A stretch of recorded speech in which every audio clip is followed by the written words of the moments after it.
Kaj pomeni uspeh slovenske nacionalne kuharske ekipe za slovensko kuharsko stroko? Glejte, moram priznati, da odkar ekipa nastopa v tujini in prinaša domov medalje, tudi doma pokaže nekaj več. Vse, kar pokaže nekaj več, opazijo tudi drugi, ampak ne samo, da opazijo, jih tudi posnemajo, oziroma že prej se tudi pozanimajo. In lahko se pohvalimo, da na gostinsko-turističnem zboru kuharji, ki tekmujejo v hladni kuhinji, v kategorijah A, B, C, že ta trend zelo dobro spremljajo in lahko rečemo, da imamo zelo vrhunske izdelke, imamo pa mogoče nekaj takšnih, ki poskušajo, pa niso glih v prvem najbolj uspešni. Se pa delo sigurno pozna tudi pri nas. S katerimi jedmi se vse predstavljate na tekmovanjih?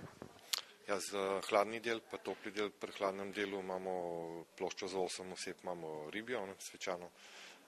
Pri finger foodu je mešano od zajčjega fileja, ribjega, se pravi nekje cel zajet sklop jedi, ki mora biti v finger foodu. Potem imamo inovativne predjedi, kjer je zajeta tako delno divjačna, pa riba, pa sama zelenjava. Imamo tudi pri drugem delu obe kategoriji vegetarijansko ploščo za 4 osebe, kjer je od sejtana uporabljen gobe, pa polenta, štrukla, zelenjava kuhana. V inovativnih glavnih jedeh imamo tako, da so 3, bomo rekel, ribje, pa 3 mesne, s tem, da je perutina noter, pa 1 je divjačna, pa 1 iz teletne. Pa imamo za sladico, je pa skulptura, verjetno bo iz sladkorja, neverjetno kar bo iz sladkorja, pa torta, tam nekje za 6 sladica, pa te mali prigrizki, ki so, pa v pralineji, pa pecivo malo drobno, pa 4 inovativne sladice, kjer bo zajet nekje, v bistvu smo probali nekje tudi gibanico, verjetno bo obstala noter nekje predstaviti bolj na sodoben način, pa kombinacijo s teranom, z kuhano hruško, pa tako v bistvu, da bo dosti pestro. Za samo topli del kuhnje imamo pa za predjed kombinacijo morske žabe z školjkami, pirejem, pa tem, blini, ajdov kruh pečen z kaviarjem.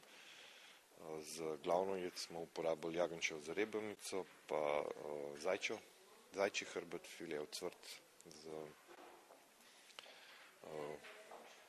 pečen krompir, z zelenjavo sotirano, pa 2 vrste omake.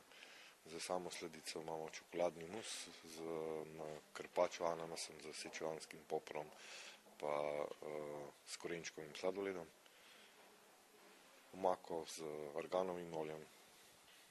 Omenili ste korenčkov sladoled, bi nam lahko na hitro zaupali, kako ga pripravite? Ja, v osnovo za sladoled s tem, da se korenje skuha, spirira, delno posuši, pa pol umeša noter, pa z tega naredi sam sladoled, to je čisto na hitro. Kaj pa se od teh vseh jedi, ki ste jih našteli, izkazalo za najuspešnejše? Ja. Bomo rekel, zdaj poskušamo narediti vse, da je uspešno.